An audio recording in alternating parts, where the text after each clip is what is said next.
by trying to move the perception of the product from nice to have to need to have, which again creates much more value for our company. Really solving the pain, getting deep inside of that, so it's not just, oh yeah, those screens, like they run that slideshow in the lobby and it looks nice, that's nice, but actually like, oh, actually this is kind of part of the DNA of how our company works.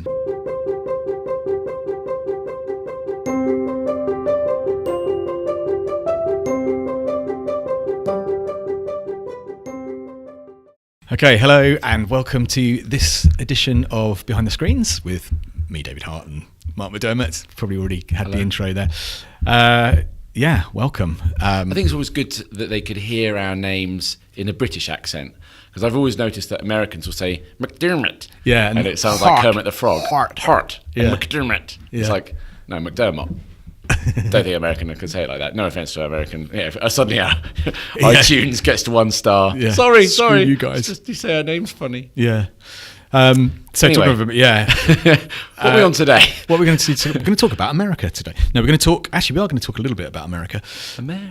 We're talking about, I suppose, that part of our journey, and every founder's journey, I guess, as you start to get bigger, is you move from being the janitor through to being the CEO, through to being everything, to starting to specialize as you move upstream. And when you first start, you're the person that sweeps the floor, kind of gets the printer working. I don't think I actually ever swept the floor. No, probably not. No. But I did change some bins, and I did put new ink in printers, and I did some pretty mundane things. And at the same time, then also doing the calls with with investors or with all the sort of things that is often was changing the bin. You can't imagine that Mark Zuckerberg probably changes the bin. Maybe he does, because it kind of keeps him real. At the beginning, he would have. Yeah. Didn't they do? Facebook was out of their dorm house. Yeah. So I mean, he probably had a cleaner. Oh no, I've done loads. I mean, I've had to because it was often American calls, I've done things where I was literally cooking and on the phone, just with the earphones in, and just having to do things quickly mute whilst I run the tap, and it just multitasking was taken to when you first unbelievable levels. Not at ScreenCloud, but in our previous job, do you remember we were doing I won't say who the client was, we were doing a job for a very, very well-known bank, and Luke was doing the coding in his brother-in-law's kitchen table, borrowing some Wi-Fi, hacking away. Not even Wi-Fi, LAN cable. Oh, the LAN we didn't cable, have Wi-Fi then. And he had to get off so his brother-in-law could do his history homework. Yeah, because upload the homework. Yeah, because he was still at the university. And I remember thinking, God, if this huge bank PLC knew that their website was being coded in a kitchen in Bangkok using a student's LAN. But we got through it, and I suppose did a good job on that one. Apart from, obviously, if they'd ever known about that, probably would have been sued. But but there's that part of that, those kind of growing pains. And when with ScreenCloud, obviously, as we've got bigger, I remember when we hired Sim, our head of marketing, and marketing was kind of my responsibility, and I knew that we desperately needed someone, but there was always that little thing of, once we hire someone, will I actually come to work the next day and be twiddling my thumbs going, oh God, I've got nothing to do. Strangely enough, that didn't happen, and it's funny how quickly it never does. The void is filled very quickly with the next thing. But we've recently taken the decision to hire 2 sort of senior people, one who's joined and one who's about to join. And I think, so one is in the area of HR, so our head of people, and the other is a CFO. And both those are quite significant hires. And I think probably if we think about the way our roles were, we had our kind of the job that we're doing to grow the business, and then the sort of, I don't want to call it an admin task, because it's not an admin task, but the other stuff that we were responsible for. It's not really customers, and it's not really product. It's sort of, and the other major bit of running a company. Exactly. And I think generally you tend to do more of the HR stuff and think, not just HR, interviewing, but thinking it like our decision to open an office in Belfast. Obviously, that's something that you drove. And then on my side, I've always been the person, and I will continue to be, responsible for finance and numbers and stuff. But the actual kind of, the CFO-y type thing was something that sat on my shoulders uncomfortably, I think, a lot of the time. It's actually quite nice, just today, although some people have already done this for me before, in Belfast they have, but just literally before I came in here, so we're hiring a internal HR administrator and just general administrator, because there's just so much, all the travel and stuff. I don't mind booking my own flights and stuff, but actually it's starting to get so frequent, and then different members of the team going, it's actually quite a lot. And then there's all the HR admin of just like getting the reviews done and all this. Anyway, so Kate's recruiting basically someone to come and assist her so that she doesn't waste time doing all of that. And we sort of okayed the job spec, I think, last week. I actually probably didn't give her brilliant enough feedback on that, but she has to write a job spec, so she did it really well. And didn't realise, but basically she's doing first round interviews today, and it's going to be, I just want to bring in whoever's good next week, and then you can just kind of okay, or we can agree on who we think. I was like, oh wow. Yeah. I mean, bear in mind when I had to recruit her role, I read 200 CVs. It took me days. Now I'm so I could kind of be done on this. Yeah, you interviewed, I don't know, 20 people. I interviewed. Yeah. You then shortlisted 5 for me to interview. I took 20 down to 5. Yeah, it was a lot of time. A lot of time. Now, obviously, that was a very, very that's a very senior role, and so we would I doubt that we would be doing it that quickly with someone. But it already feels like, ooh, that's nice. Yeah, exactly. It seemed quite painless, really, ish. I mean, hopefully we get a good result. Of course, I'm sure we will. Our CFO hasn't joined yet, but we're planning on what that's going to. What does that free me up to do, and how does that really impact on what we really need to do as a company, and which is really then about what we're actually talking about today, which is how we're going to restructure the sales team, given that we are focusing more on enterprise sales. Yeah, and I think there's something about this which, I mean, I think you could look at it 2 ways. I think naturally this is a maturing process, but I think not to say that kind of obviously recruiting and building team is fundamental to making this company work, and running our finances correctly and making sure that we manage burn and that we're actually looking at like the trends inside of all of the financial data of how customers are working, and like all of these things are fundamental. But if you take it all away and go, what is going to make this a $100 million value business? It's in customers, product, customers, and sales. Yeah, that's it. It's customer value creation is entirely what it's all about. And what we're doing is, and founder focus is where, if you want to make a change inside of a business, put the founders on it and give those founders. Not to say that other people don't do their job. I don't want it to come across that way, but I think everyone get what I mean. Is like, let's like laser down on that. Now, obviously, if you're responsible for other functions, you get spread fairly thin. And then, we've talked about this in other podcasts about like trying to run ScreenCloud and the agency and all these things. When you get spread thin, you do a half decent or maybe even poor job. Yeah. At everything. It's unrewarding and it's kind of overwhelming and basically you don't get there as quickly. You may get there, but you don't get there that fast. So what we're trying to do is first kind of like, de-weed the garden, as it were, and then go, right, okay, now we've got a clean, let's go in there, and then now we can go and focus on this rather than having those things. So I guess partly we're sort of going to talk about that, but I think everyone kind of understands that sort of thing. Yeah. And maybe we can come back and talk about how that's succeeded or not. Hopefully it has. I'm pretty sure it will in like 6 months' time. But I think then it's quite interesting for us to then go into what these new roles do and why we're even doing that, and how, to a degree, it's probably the first time me and you are basically working on different sides of the same problem. Yeah, which hasn't really happened. That's true. Yeah, we've kind of overlapped a bit, but in fact, to an extent, going back to our roots, which is how we used to run our agency, which was me doing more of the sales and marketing in inverted commas, and Mark doing more of the really thinking about the customer and the actual experience that they were going to get and the product that we were going to build them. And it always worked pretty well. And we kind of had that meeting point, which was usually the closing of the deal. Yeah. Like I probably wouldn't be involved in any of the new business until such a point where it came to, right, we're in the final round now, and it's like, if we win this, we're doing this kind of thing. I mean, in many ways, it would be, because obviously it's not quite the same with ScreenCloud, because we're not necessarily going to be selling consultancy, although in some instances we probably will be if they're very large clients.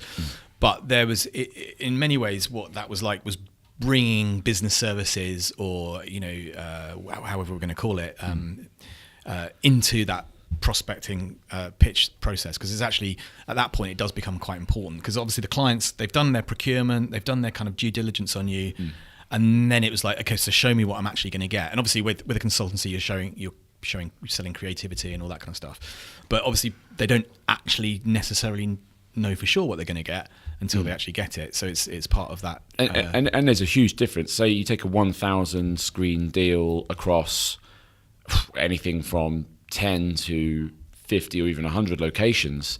This is an implementation project. So like they may go, oh yeah, great, 1,000 screen deal, we're good to go. But you're not going to get the money for 1,000 screens until they've actually got those 1,000 screens working. And so a huge part of getting that actual full value win, and then hopefully growing it further, is in that business services and implementation and the advice up front, the partners you introduce, the assistance you give them on strategy so that the actual screens start to actually add value straight away. Probably stuff they might not be familiar with. Every customer's going to have its blind spots. Some will be totally cool on the hardware, like, hey, installing things, getting things done, that's not a big deal for us. We're more kind of interested in strategy and content things. Others are going to come from the flip side and go, right, we're good with that, but we really have no idea where to begin on how to implement this. I mean, the way we've kind of built we've grown this company very quickly by pretty much everyone's standards. We've done pretty, I don't want to blow a smoke up our own asses or whatever, but we have done a good job. Our investors agree that we've done a good job. If you look at the sort of received wisdom of SaaS metrics and growth, we're pretty much there on almost every metric. And we've done that largely through inbound marketing, self-serve, with a sales team that sort of help people along the way, and support team as well. And it's worked really, really well. And it's we've kind of made it up as we go along, like most people. But I think we've got to the stage now where we've got to a certain size where we recognise now that the product that we're offering, the customer value that we're creating, is around those bigger types of projects as well. I mean, the self-serve and the smaller guys are still going to be absolutely vital for us. Yeah. But we need to move upstream, and part of doing that is to put, I guess, much more of a classic, well, if you can call it classic in terms of SaaS terms, enterprise sales process in place. So that's what we're going to start doing. So in the past, I've been doing finance, legal, marketing, and customer success, which I think are kind of, they're not obvious. Customer success was really support. Yeah. Whereas you've been doing sales, customer success, and product as well. And product. So what we're just kind of switching things around. So I'm going to be much more focused now on purely sales and marketing, and really identifying leads, converting leads, and qualifying those leads, closing those leads, and then in an efficient and in an efficient way, handing those leads over to you guys. Dumping them on me. Yeah, to kind of go... Selling them the earth, and then going, Mark will sort it out. Yeah, and no, that won't be happening. Well, we've never done that to each other. That's why this process has historically worked, is you've never sold me down the river and then gone, hey, hospital pass, go Mark implement can that. definitely build an app for, in for 2 weeks. $1,000. Yeah, for $1,000, and it will be perfect, and it will win loads of... Yeah, so I mean, that is the key, and that's why I think it will work, because you've never dumped on me, and then I've never, well, hopefully not, or very rarely, let's say, not taken, a great qualified new job and then fucked it up, basically. I've not, I've always delivered to the standard that it was promised and got it done right, and taken that responsibility pretty right. Not gone, oh well, that one didn't go so well, but David will just hand me another sweet deal next week. Like, that's not how we operate. We've never done that, and I think that's why those two teams will, when we get it all kind of organised and configured, work pretty neatly together, because we will feel each other's pain. And I'll be like, mate, don't just dump stuff which isn't ready, because we're going to go and put a lot of effort into this. Then they go, oh, actually, thanks for the free consultancy, we're going to leave now. It's like, whoa, and likewise, like, if you do give us that stuff, we will be responsive, we will be on point, we will know our shit when it comes to harder options. We will have really good processes for how we help different vertical markets kind of get strategic with their screens, and we will grow those customers. Like, by putting that effort up front, and without having, and with the beauty of that, having that team sort of shielded from new inbound inquiries, is that this is what's so tough when you're in the generalist phase of sales, is like, a new inquiry comes in, it's like a hot potato. You've got to get back to it. You've got to get on a call, and quite often they're like, hey, can we have a demo tomorrow? Or call, you might be in the middle of trying to figure something out for one of your bigger customers, trying to work out some options for them. And then suddenly it's like, ding, ding, ding, new business. And it's bloody hard to kind of switch and bait and switch, as it were. The way we've done it, which has actually been quite good, is use the time zone to our advantage. So because it's mostly American new business, we know that the morning is our time to get our house in order, get caught up, get up to speed, and then from about like 2 o'clock onwards, it's like, all right, don't plan anything too much for the afternoon, because that's when the phones are going to ring, the emails are going to come, and that's where the demos are likely to be scheduled. But obviously, there is a bipolar existence, So getting people who are better at just making customers succeed, but only working with customers who either have committed to buying or are very, very close to doing it if we do a half-decent job. Yeah. That's like heaven for people like me. Likewise, you guys getting bogged down in how we get this sorted, getting like whitelisting IP addresses with IT, even a bit of extra training, that kind of stuff. You're going to be like, gotta get on to the next one now. Yeah. So that natural tension, I hope that we'll create a really nice process. Definitely. And I think, from my point of view as well, like the more we can specialize, and I think as the bigger we get, the bigger we will be, the more we will be able to specialize. But in many ways, this is sort of, it's funny. Mark found a clip of me and him talking about ScreenCloud when we were at the agency, in its completely infancy. Like, we've had this idea about screens. I wonder, going to look eyes on Tony here. Yeah, could we edit that clip? Like, we'll let it in. Yeah, we'll get it into the video, but we could also put the audio in, because it is quite interesting. It's April 2014, which is actually coincidentally 5 years ago. So what else have we been doing in the studio? Well, actually the devs have been working on an interesting technology hack about trying to make it slightly simpler. There's vodka in that. So this is literally raging alcoholic. I don't think it has to have a swig. Maybe 2 minutes. Anyway, so it's a cloud. Trying to make it better or easier to connect up multiple screens and push content to them. So in this case, we're looking to push HTML5 content, because that gives us the greatest variety of things we could then do with said screens. And really looking at a whole range of devices, from phones and tablets, computer screens, to just to smart, inverted commas, because they're really not that smart when you get under the hood, TVs. And we think that there might be something interesting here, probably for retailers, large offices with multiple screens, even small offices as well. I mean, just really any kind of company or retailer that's trying to get messages out there and wants to maybe control them from a central point, and then try and do some clever things about it. It's pretty early, but we'll probably have some kind of demo by the beginning of next week or just after Easter. So it's been fun. Yeah, interesting. It's a bit of R&D, which we have to keep on doing. Yeah, it's really nice as well. I think Mark was showing it this morning. It's kind of like you start thinking about the possibilities of it, and you think, wow, that would be so cool. Different use cases anyway.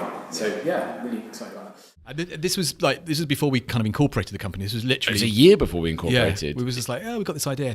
And then it kind of seemed like, actually it's more... Because in the thing you said, I think we'll have something ready by next week. But actually I think a demo. After that we realised that it was...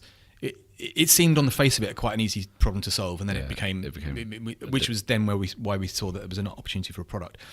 And I'm hoping that in some ways today, this might mark the beginning of when we started... The beautiful sales machine. Yeah, when we started doing our proper this is a classic, we're not making this... This isn't something that we've invented. This is classic SaaS, 2.0. This is how you kind of do your sales team. But this is what because we've managed to build the team, build sales generally on inbound marketing and being responsive.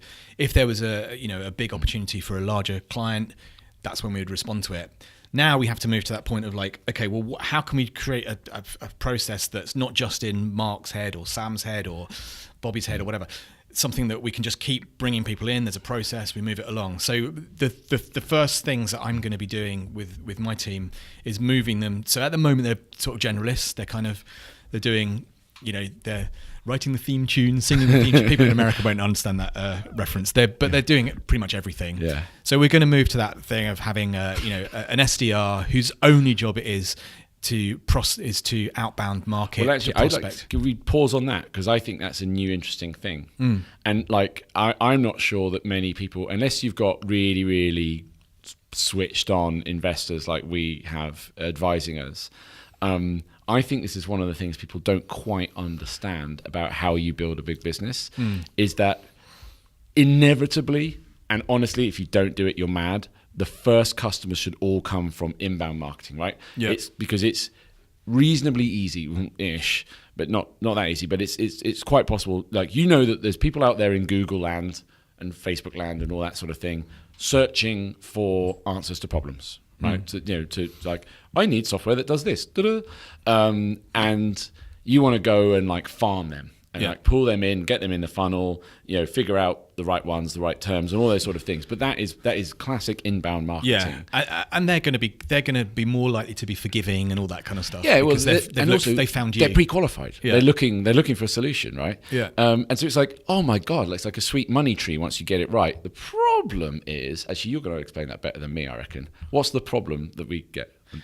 I haven't just said something random. You look at me a bit like, what's you about to say? The problem is that you can't control that. That's it. You're waiting for... Sorry, I was like, and I never sell David down the river. I'm hoping that's what you meant. Apart from that one time. You can't... I mean, you can control it a little bit with PPC, but you can't suddenly go, hey, this PPC thing's working really well. Can we have some more money and treble our PPC pay overnight? It doesn't work. You can't tell people to Google the term more. Yeah. You go down the street, please Google digital signage more. It would really help. So basically, at that point, you are then, obviously, it takes quite a while for that well to run dry. But effectively, if you want to say, I have a money machine kind of business, you need to be able to pull a lever. Like, okay, for the YouTube viewers, that's me pulling the lever. I'm pulling a lever in midair for the podcast. And the only way to do that is to go out to the world and do it, and which is kind of where you begin. So back to the kind of... Yeah, so the predictable, repeatable, scalable business thing. So, and everything you points to the idea of specializing. So rather than having a salesperson who wakes up in the morning and goes, right, I'm going to do a little bit of prospecting this morning. I'm going to send a few emails. I'm going to call a few people. I'm going to link in a bit, and then I'm going to have a look at my pipeline, and then I'm going to have all that kind of stuff. That's not going to work. So it will work, but actually, as you get larger, that's not going to be efficient. So to be much more, on it, you have one person. Well, a person's single role as a sales development rep is to go and farm potential leads, to try and talk to those leads, to qualify them, and then once they are at the point where they think that this is it's a lead, not a prospect, then they pass it over to sales to close. Yep. And then it's the salesperson that qualifies that lead, and then the SDR gets paid a commission based on the salesperson qualifying the lead. Because what you don't want is, the SDR to go, this is a lead. Hey, I've hit my commission. Yeah. And then the salesperson isn't going to go, I'll do you a favor. I'm not going to do you a favor and qualify every one of those leads, because that salesperson then is going to be measured on how good they are at converting those leads. So it kind of works quite well as a balance. But I think that's something that we really need. The other thing we need is what is sometimes referred to as a marketing response rep. It's also easier to work out whether they're successful, because they will be measured by how many prospects have you. Well, actually, maybe not the volume, because but it'll be more like we're looking for 2 meetings a week or whatever. It is, 2 demos 10 a week. Qualified leads, 20 qualified leads a month, whatever it is. Yeah. But it's like a real tangible number. It's like right, your existence. Not to be brutal about it, but it's good to be clear. Is that number? Get that number, everything's good. Exceed that number, everything's great, and you're going to make more money. Consistently not make that number. Well, unless we feel that number was maybe an unfair metric, bye. Yeah, unfortunately. And then there starts to become a kind of relationship between obviously the number of sales reps you have and the number of SDRs you have. The SDR will probably be able to support maybe 2 sales reps or sales execs, and that's it's a very specialized kind of role. I would be utterly hopeless at building this team, because I'm so bad at basically I'm just bad at making these kind of teams. This is very numbers driven. It's very, you got to really lock it down and really track everything perfectly and tweak, which is that's you in a nutshell. You'd just be so good at this, and I would be so shit at this. There was a brilliant talk by Mark Roberge, who's, I think, was former CRO of HubSpot.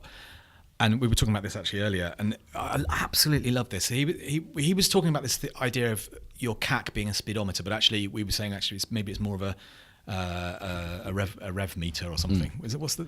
Yeah. When you kind of rev it, you need to change gear. So the idea is, one of the things that everyone says about SaaS is you should be aiming at a customer acquisition cost of no more than 12 months of your annual contract value, or your not annual contract value, your contract value. So if someone's paying you $5,000 a month, then anything more. If it costs you anything more than $5,000 to acquire them in the first place, that's bad.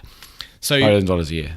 Sorry, a year, yeah. Yeah, and this is also on the assumption, which in business most is that LTV, lifetime value, is longer than 1 year. It's usually 2, 3. Yeah, if it's longer than if it's not much longer than 1 year. If then people are churning after 12 months, you're really in. You've got other problems.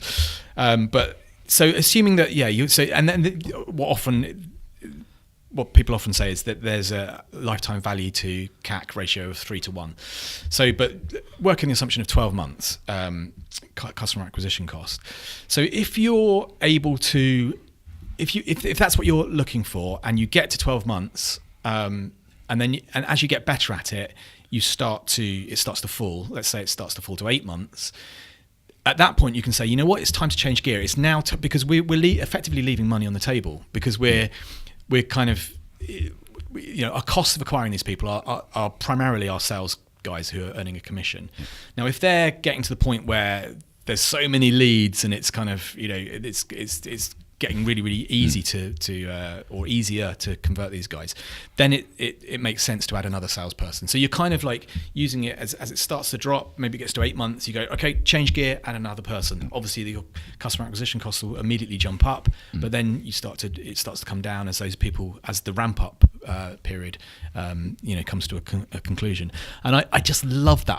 What I really love about all of this is, how do we codify this stuff that we've learned over the years in terms of how we sell to customers? How do we codify that and kind of turn it into something?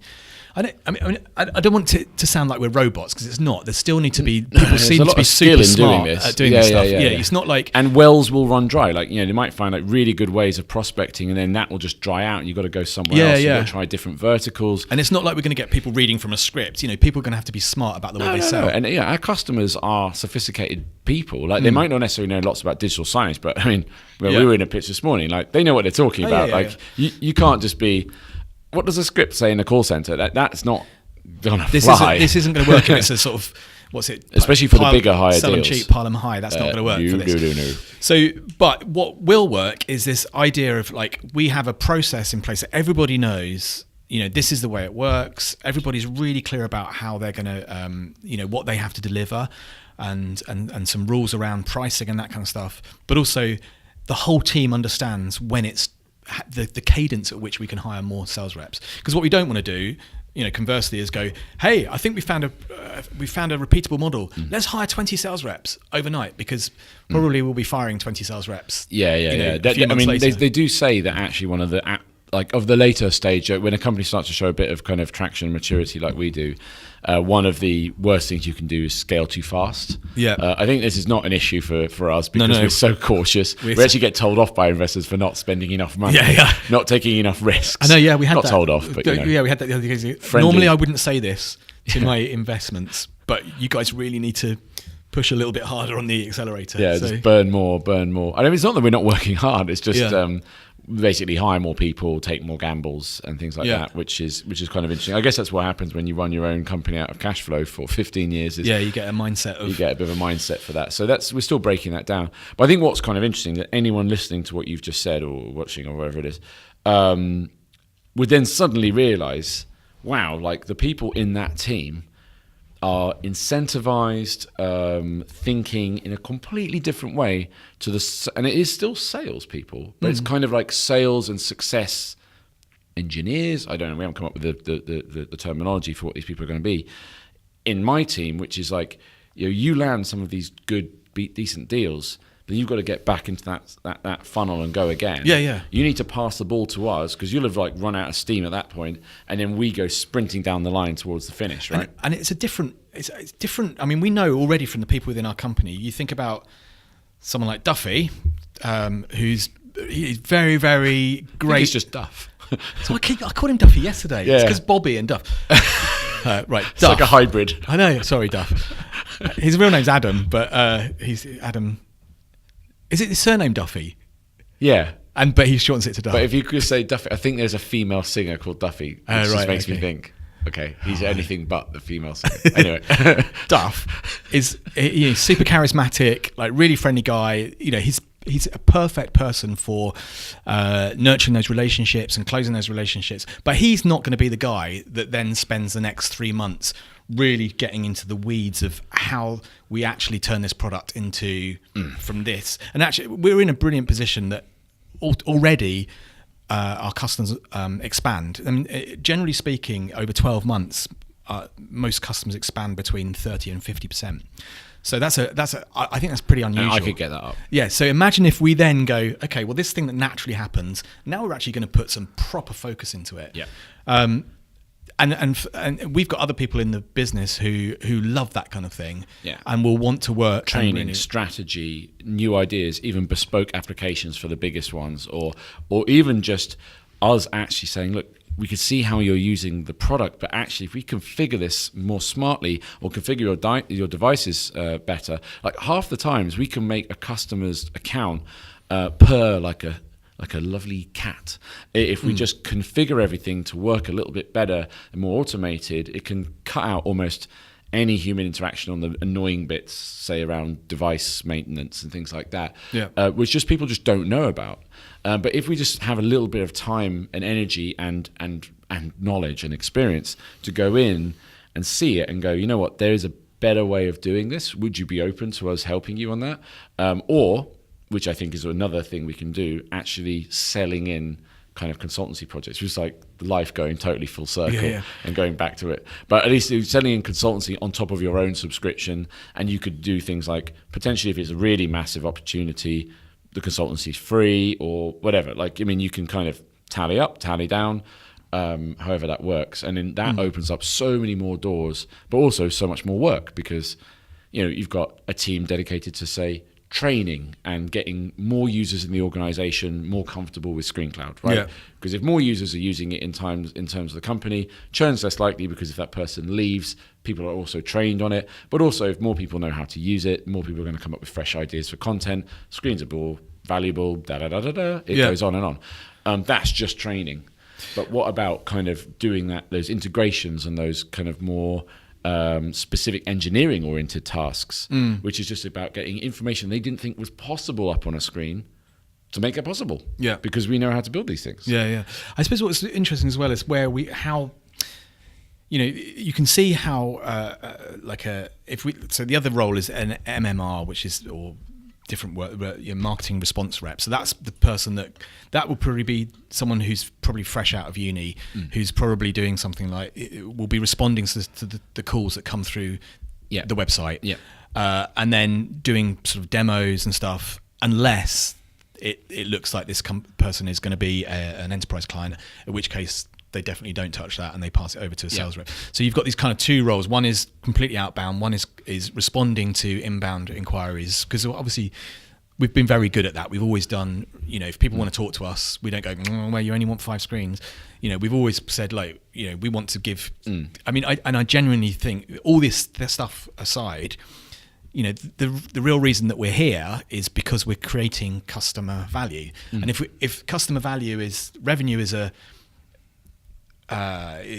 sort of a side, is a result of creating great customer value. But it's not about chasing revenue. It's about doing something that's brilliant for the customer, because as a result of that, we'll get paid. They'll spend more money. Yeah. It's just, it's like, and they'll be happy. Yeah. So I mean, like literally you don't need to think revenue too much, because it's just an inevitable byproduct of making it super successful. Yeah.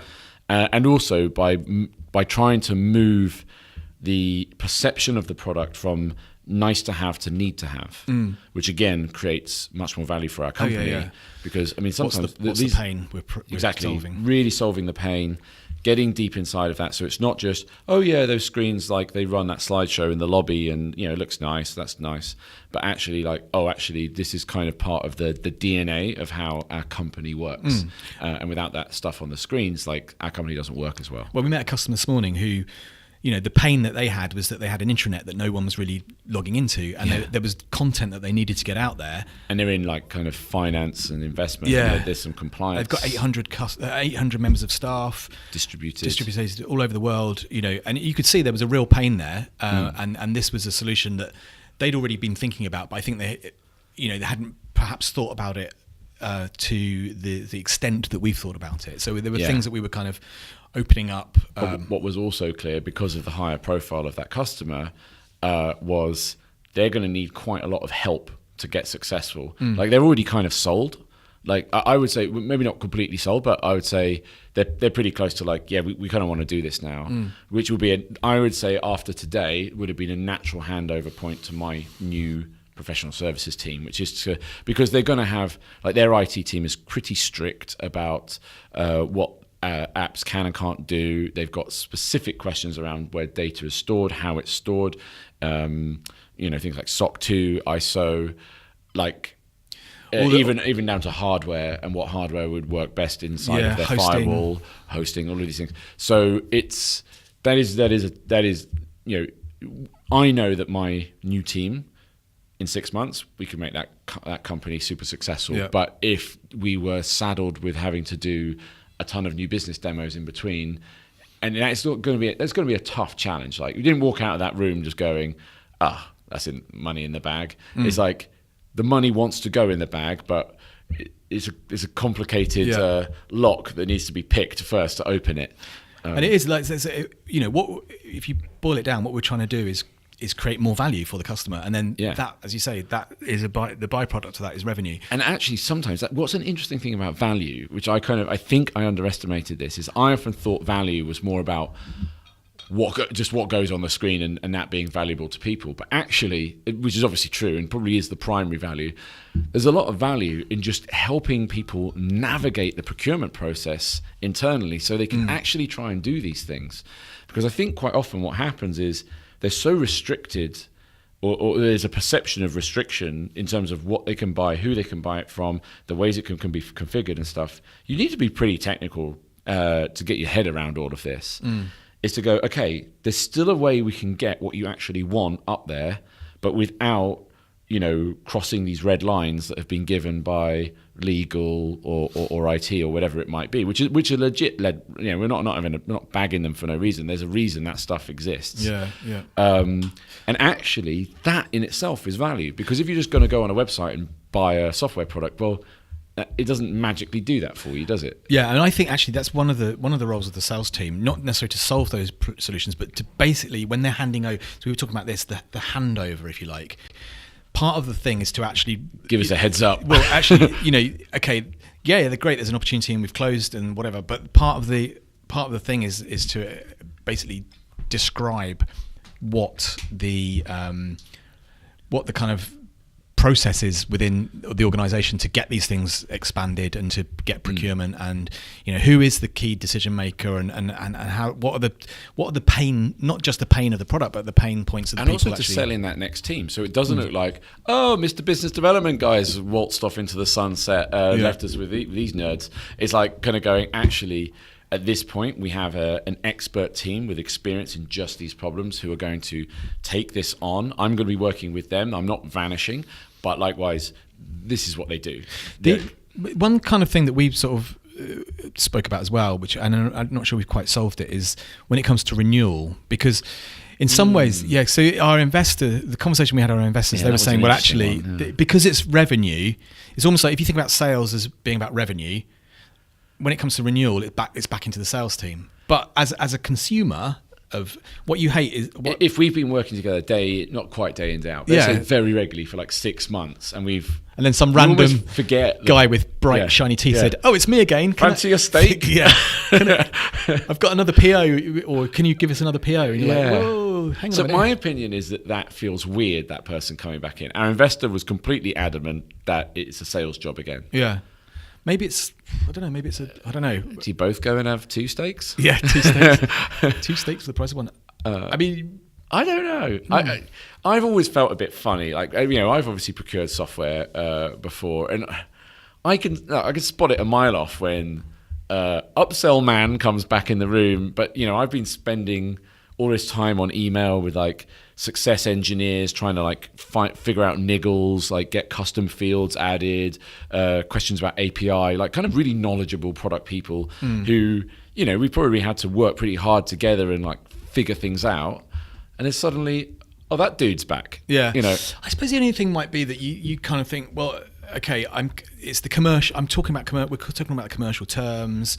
Yeah, but these are no idiots. I mean, I can talk about commercial terms with them too. But then would you expect the engineer to have a clue about the commercial terms? Or would they say, well, hang on, if we're talking about I think the problem is I have a bias. I think just bright people can just do stuff. Like if you can help me navigate those tricky technical waters, and I say, hey, look, we've got a lot more licenses coming on board now. Is there any kind of like group volume discount that we can do? For him to suddenly go, oh, I couldn't possibly work that out. It's like, look, if you've got 50 people when you used to have 5, it's 10% off or whatever. Okay, great. Can you apply it to our account? I mean, I just, what I mean? It's like, that's probably the easiest of the things we'll have just had to do. But, I suppose for me feels kind of like, so just a minute, we could go through the integration of 3 systems to work perfectly, but you couldn't figure out what the volume discount of having more licenses was. I suppose if it's done well, maybe I'm just too harsh. If it's done well and people are properly, so if rather than Mr. renewal guy turns up, it's like, hey, I know you've been they've got a bit of history of what you've been doing over the last 6 months. Yeah, and they're kind of saying, look, I know that you're talking to Billy Bob about X, Y, and Z, but there's some really mad names in it. Yeah. But could we? I'm just kind Billy Bob. Yeah. Isn't it Keogh who always talks about Billy Bob? But we're going to come in and I just want to talk to you about the renewal and the contract and that kind of stuff. And it's sort of separate. It's a bit like, I don't know. So in agency world, they used to call this, didn't they? It was account manage. What was it? So it was AM, PM. So your account manager and your project manager. So your project manager was like running the projects day to day and doing all of the actual, they're the person that basically you're working with every day, and they're basically doing what we've been sold to do. And then the account manager was over the top. And the way that used to be explained reasonably well, I don't know if it still parallels into this kind of product stuff, is that they can't be the same person from the sheer basis that you're going to want to talk about sort of future projects, but then the PM is actually delivering the current project. So it's not like you can have a meeting with the PM kind of going through, right, in the next sprint we're doing like here's the budget for that, like kind of basically making it all operate and work, and then go, oh, right, now shall we talk about this new idea, which is, because it that kind of felt bipolar and like you only had the headspace for one or the other thing. Yeah, and I guess the other thing is you might be talking to other different people within the client. So you might have a person who's the marketing person, let's say, who's responsible for content, and but actually it's someone in IT who has to do the procurement. Yeah, that's true. So I guess we will find out. We don't really know right now, because at the moment it's a complete grey mishmash of all of these things, which has worked. And I mean, what's really interesting and kind of making me feel quite happy about this conversation. I don't know if that's just the endorphins from this morning's exercise, but no, and then the 3 coffees I subsequently had. But no, is that, I mean, this is just such a world away from how we've been operating pretty much to date, but like especially the first couple of years where it was just like 1 or 2 people, really hardly any people, just having to just deal with it and figure it out as best they can. And this just sounds like so much more professional, so much better, so much more compelling for a customer. Yes, and it's that transition from being, I guess, a sort of, when you first start, you're just like, come on, we all hands to the deck, and we will have to learn things, and to actually, ultimately, if you're selling $100 million in ARR. You're going to have a pretty meaty sales team. It can't just be in one person's head. And then you're going to get into further specializations such as use cases or vertical markets. Yeah. So specialists in communications for corporate communications, which is a completely different specialism to retail. or quick serve restaurants or transport or education. Even it's kind of a different type of buyer. And even on the sales team, you'll have sales reps that deal with mid-market, larger market. And then there's just size, and then you've got SDRs that just deal with those things as well, and then geography. Yeah, and geography, yeah. So USA, rest of the world, but then actually rest of the world's pretty big. It might be like Western Europe, Nordics. Like it just starts to, you can start to see how this thing turns into a giant. Specialized. And we haven't even talked hardly about product development to fit all of this. But obviously that product needs to stay apace with all of these things and be fed back into product so that product fits even better and neater and allows the implementation process to be better and to cope with these larger demands of these big customers. And they come with a great big long list of requirements that you have to just tick off in order. I mean, like this morning was a classic. Like if you haven't got SOC 2 or ISO, we can't do it. Boom, done. Yeah, you haven't got single sign-on. Single sign-on, not interested. Like literally, love the product. No single sign-on. Sorry, not going to happen. We understand the pain. We have that pain, but private cloud option. I mean, we weren't even talking about features. They're just like, these are the things that if you don't do them, this conversation ends here. We love you guys, but our hands are tied. And I think now it's becoming so clear to me, like how this whole thing happens, like this process, and also why you really, unless you have raised a lot of money, you shouldn't be going for this type of stuff. Because look at the resources required just to do what we've just talked about, which isn't even getting something on a screen yet. This is meaty stuff. Yeah. And I think what's interesting, we've got a sales team of 4 right now. That's going to grow quickly over the next few months. But I'm quite pleased that we're doing this now, because I think in a year's time, hopefully it'll be a much more significant sales team, and in 2 years' time, even more so. It'll be interesting to come back and go, this is when we started talking about how we were going to structure our sales team, and did we do it, and did it actually work for us, that process? And I'm not going to jinx ourselves here, but like you can now start to see how, say, as we sort of cross the threshold of like 10 million ARR, right? How companies jump from 10 million ARR to like 20, 30, 40, 50 quite fast, and you think, well, what have they done? Well, basically it's this. They've done this. Figured it out. Yeah. And it's actually not that they've added a massive glut of new customers. It's just that they've extracted a shit ton more value out of the ones that are willing to pay a lot more value and pay for these enterprise features, which you can put a price on this much, much higher than what we've got a list price on our website. And they expect to pay, right? When we were talking about prices this morning, as soon as they started mentioning private cloud and all this stuff, so it goes, we expect that will cost a lot more. It's like, it will. There was a great graph that I think you shared actually with the perception of startups, what they should be charging enterprise, and what they are charging enterprise and what they should be charging enterprise, and it's somewhat of a jump from SMB. And so don't just think of it as like, we'll just double the price from SMB. Like they could be expecting to pay. Well, they don't even care what the SMB is paying, because they just know that they're a different fish. Yeah, they're like, it's like, why are we even talking about that price? I mean, we get that price would not be possible. And it's not because they're trying to... And I think I'd naively in the past, I thought that, we hide our enterprise pricing because we're just going to try and milk you on a case-by-case basis. Oh, you're a bank in New York. All right, let's add a zero. Yeah, let's add another zero. And maybe there's a bit of that to it. But I think actually it's... If you can justify it by going, actually... You are a bank, and that means that you're listed. That means you're under massive scrutiny regulation. Your IT team is going to be militant in lockdown, and actually you'll have a whole compliance department. It's going to be massively much harder to work with you than it is going to be a really large university, which will still have some stuff, but nowhere near what that is. And that effort is time and expertise and engineering. And so this is the dawning of this new thing. I mean, it's not like by any stretch a predetermined success. And actually, we still need to extrapolate our day to day away in order to because building teams, especially new teams and new processes, this isn't easy. Yeah. And you've got a lot of information to pull out of certain people's heads, including mine. And also it means we'll be doing some podcasts where I'm in California because obviously the sales team, partly based out there. So there's some other changes ahead. Exciting times. Yeah. And lots of work, as always. Well, hopefully that was useful. Okay. Bit of a brain dump, but kind of cool.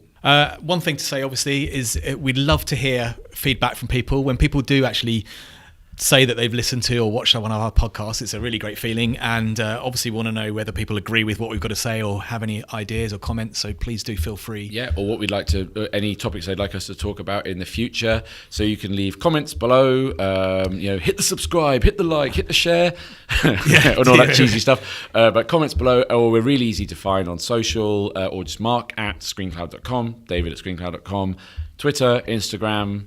Hit us up. We'd love to hear from you. LinkedIn. So thank you for listening and watching.